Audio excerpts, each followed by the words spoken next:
Okay, that's it. God, am I glad that's it.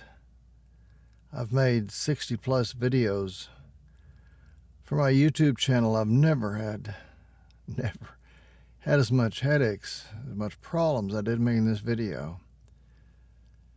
Equipment failure, interruptions, stomach growling. Just, it never ended. There was always something. And it went after reshoot after reshoot. And I'm sick of this video.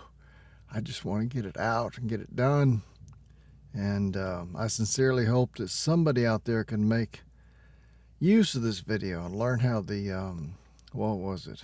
I don't even want to remember. I'm trying to block it in my mind.